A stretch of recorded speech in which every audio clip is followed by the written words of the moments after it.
సావిత్రిబాయి పూలే 195వ జయంతి సందర్భంగా నల్గొండ బీసీ సంక్షేమ సంఘం జిల్లా కార్యాలయంలో ఘనంగా నివాళులర్పించారు.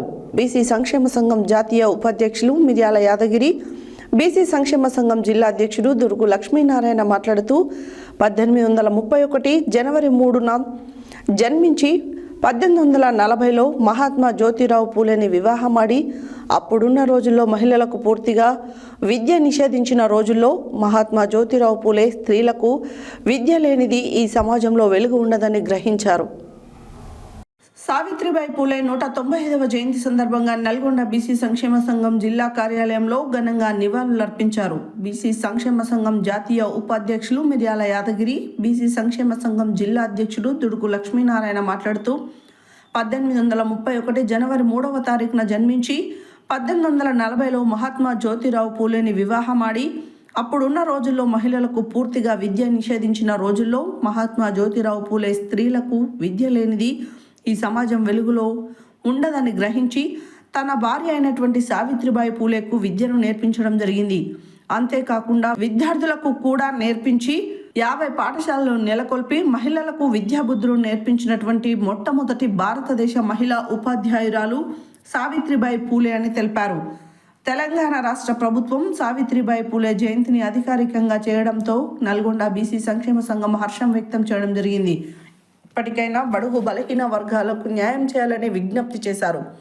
ఈ కార్యక్రమంలో బీసీ సంక్షేమ సంఘం కోశాధికారి జరిపోతుల రమేష్ గౌడ్, ఉద్యోగుల సంఘం జిల్లా ప్రధాన కార్యదర్శి బత్తుల శ్రీనివాస్, విద్యార్థి సంఘం జిల్లా వర్కింగ్ ప్రెసిడెంట్ కటారి బాబు, జిల్లా ఉపాధ్యక్షులు డబ్బీకార్ రాజు, జిల్లా కార్యదర్శి కుకుడాల ఏడుకొండలు, దాసరి వెంకన్న, పగిలి కృష్ణ, వల్ల కీర్తి, శ్రీనివాస్, ఏడుకొండ, హరి సంగిశెట్టి నరసింహ, శ్రీనివాస్, రాపోలు సత్యనారాయణ, మేడిగ నరసింహ, అంజిబాబు, మధు, చిలుకూరి చంద్రమౌళి తదితరులు పాల్గొన్నారు.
Right,